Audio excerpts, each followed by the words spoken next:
Okay, so after some extreme Sonic voice acting, it was like, Elise!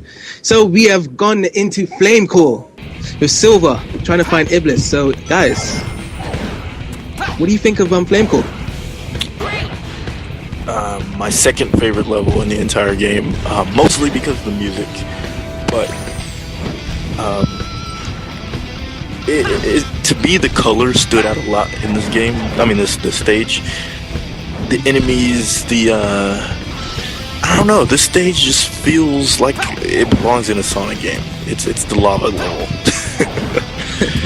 Yeah, I really love lava levels because like there is nowhere like to actually like step a good foot. It's like it slows down the speed for Sonic, and like it keeps like a good set of speed when I play a Sonic level, like such as Lava Reef Zone or Red Mountain. But does that have the same effect on Silver because like he actually has levitation? Yeah, I think his levitation bar is what creates that same effect. The fact that you could be levitating for a while, it's about to turn, you're about to run out, and it's like, oh crud, I need to find where I'm gonna land, otherwise I'm gonna get burned, just like every other level, lava level in Sonic history. Yeah. So, do you think this is gonna be another long level, such as been through with Kingdom Valley, or do you think that this was gonna be like a more climatic stage that it's gonna probably just balance it out? I think it's gonna be a climactic stage, because he's back in the future now, right? And yeah, he's about to face Iblis, and he's in Iblis's domain. So this is the big build-up of the final boss. Wait, so he's in the future. What were the changes he did in the past to actually say, yeah, I'm gonna finish Iblis once and for all then? Because I think like they know about the past, but there must be something else to it. Because like now he wants to defeat Iblis now. Like he knows he can use the Chaos Emerald to seal Iblis away. He's gonna try to seal him inside of him.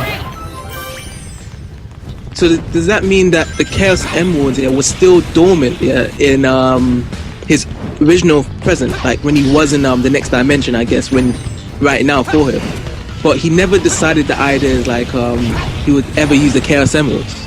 I don't even think they exist in this future, or they haven't been seen in a while. No, they have to. Sonic and Shadow find some.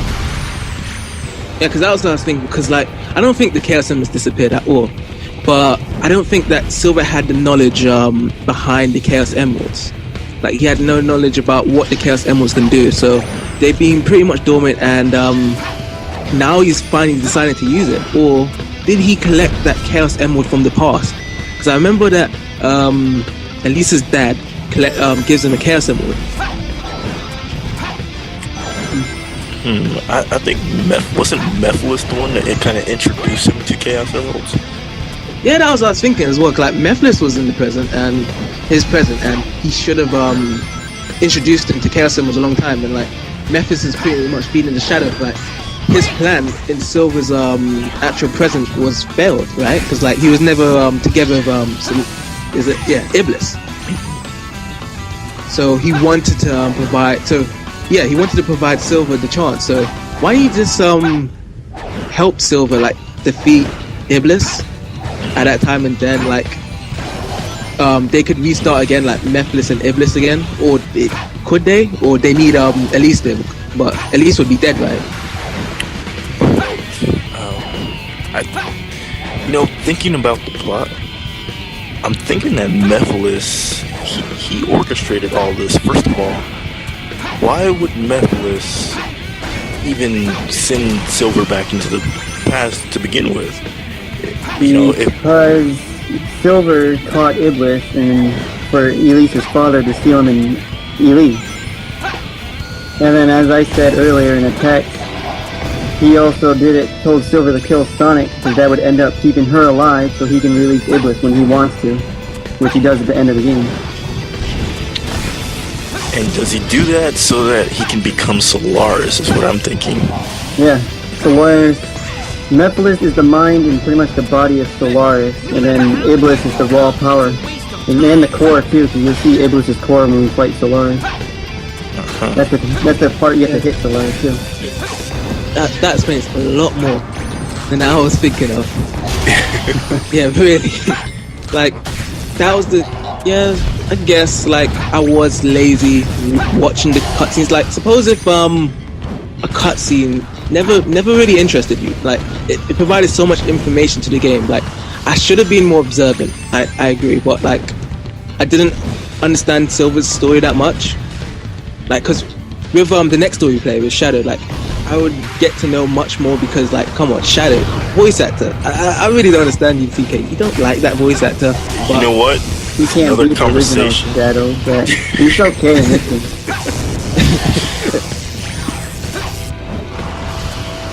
Yeah, it's like, he creates that persona. Like, he made that cutscene the way how it was, and I'm like, without Shadow, like, in that Silver and Shadow fight, who was Silver there? That's why, like, that, because like most people probably... Sorry? Silver was a confused little noob in that cutscene. Yeah, exactly. Like, okay, like, what really defines Silver, like, in the cutscenes? I think, yeah, like, what defines Silver is that he is a new threat to stop Sonic the Iblis trigger. That's what kind of, like, it's like, this guy's interesting.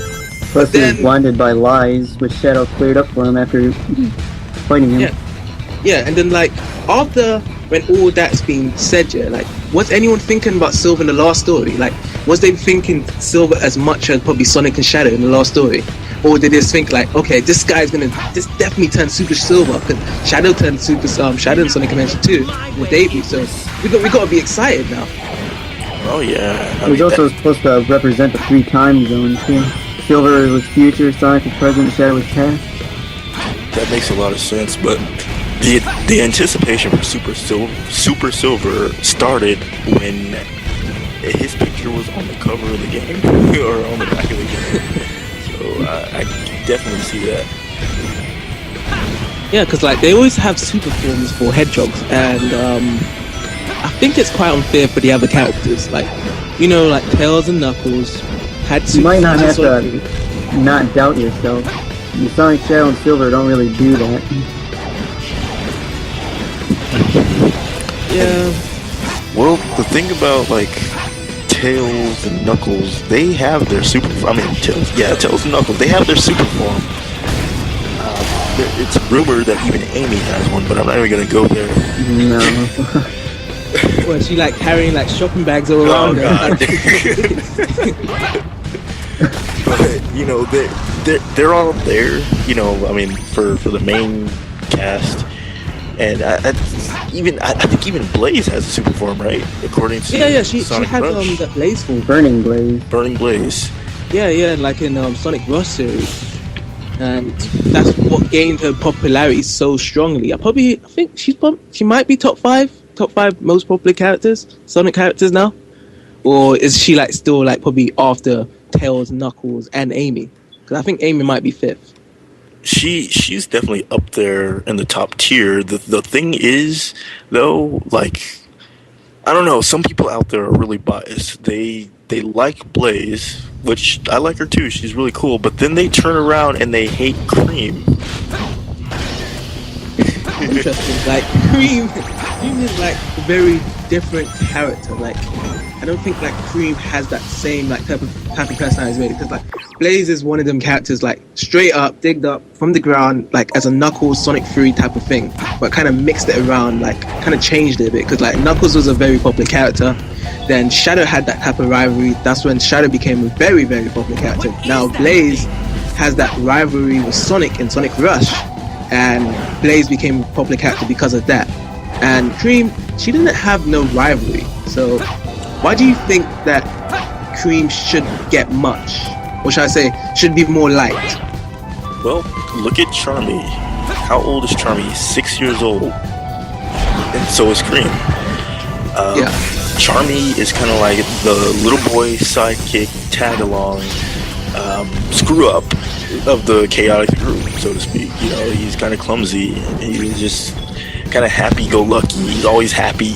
And Cream is honestly essentially the same thing for the girl side of it, you know, for Amy's little sidekick. You know, Amy should have a sidekick, I think. Amy's 12 years old. Why should she always be alone? What 12-year-old girl do you know is always by herself? Cream is like the perfect friend for Amy to take her attention away from Sonic, so to speak. Yeah, that's very true. Like, she was taking attention away from Sonic, like in other games. Like, okay, Sonic Heroes, probably like Amy was still after Sonic, like still crazy, but I'm guessing Cream had some idea to actually keep her away from Sonic, like beforehand. Like, you know, when they was in that vacation, then like Amy went crazy after seeing that newspaper. Like, so they could definitely do more about that, I guess. But how much would that impact the game if you actually include them two, when they're not even much like that type of Sonic persona story? Like, they're not like the type of characters that need to save the world or like do something to change the world, or the Sonic universes, I guess. Well, think of it this way: Cream is to Amy as Tails is to Sonic. That's how it should be. And even though they're non-essential to, you know, saving the universe and things like that, you know, Amy's always getting captured, or you know, she's there to be the voice of reason, like we saw in Sonic Adventure 2 and here in Sonic 06. You know, Cream should just kind of just be there to be her sidekick, and they should be given bigger roles. Maybe not to save the Earth, but think about it. If Amy's been there this long, haven't her roles been kind of, you know, decent sized? In Sonic Adventure, she had a pretty decent role. Yeah. In Sonic Heroes, her role was a leader of a team, you know. Yeah, I guess. Yeah, I definitely agree with that. But then, like, it'll kind of be like a huge separation. Like, that's when, like, I guess, like, Sonic Team just needs to think of a huge brand new story. Like, definitely. Because I can see the focus now, like, with the new games. Like, there's so much focus on Sonic, is that they can be lazy enough just to create a simple story and it still be effective. I agree, like, it's still effective in the new games, but then, like, you can't introduce characters that's like a short story, like a small sweet story. And that's when, like, you know, like, there's different fans of characters that want their characters back. Like you said, like, you wanted more Amy and Cream, but in a very individual role. But it still kind of plays around the plot with saving the world, I guess. But like, it's like kind of independent. Like, it's not about saving the world, but it has something to do, like, with Amy and Sonic Adventure. Like, that birdie had the Chaos Emerald that was gonna use by Dr. Eggman at one point for Chaos 6, and that little difference could actually make a storyline for another character, I guess, for a Sonic game. Exactly. It's all about that intermingling that we used to see back in Sonic Adventure. We didn't see it too much in Heroes. There wasn't too much of, you know, what we do is going to affect this character story and things like that. In Sonic 06, we do see that, you know, yeah. But it's only 3 characters this time. And the sidekick characters have a much smaller role. To me, Amy and Blaze have a much larger role than Tails and Knuckles in this game. Amy's kind of the voice of reason for Silver. Though she was ineffective, she was still there. Blaze is like Silver's... She's a huge part of the story. We're gonna see it, you know, just at the end of the boss battle, but she's huge. And Tails and Knuckles are just kind of like the sidekicks in this game. Yeah, like, I was pretty disappointed. Like, I wanted to see more Tails and Knuckles actually. Yeah, I was probably part of them fans. Like, yeah, I wanted to see more Tails and Knuckles. Like, you know, original characters, and like, gotta show them my respect. And yeah, it's like Silver, Blaze, and Amy. Yeah, I definitely agree, because they definitely have a much larger role. And I do admit, Knuckles doesn't even need to be in this game, because there's nothing to do with the Master Emerald. And like, yo, how you gonna get up there? It's up there. Angel Island's still up there. How you gonna climb up there? And Tails, like, Tails is supposed to save with Sonic from Dr. Eggman, and didn't have much of a big role. So I was pretty disappointed with Tails, like, part in the game. So was I, and again, revealing my secret, Tails is my favorite character, and you know, to see him is just a psychic, and oh my gosh, he gets like so little camera time, so little gameplay time. It's like, wow. But you know, honestly, we're forgetting about Rouge and Omega. Their roles in this game were even smaller than Tails and Knuckles, honestly. I mean, Omega had a little bit of a cutscene play, where at some point, you know, we'll see in Shadow's story, but at some point, Shadow thinks Omega's gonna kill him, and that's as big as it got, pretty much, you know.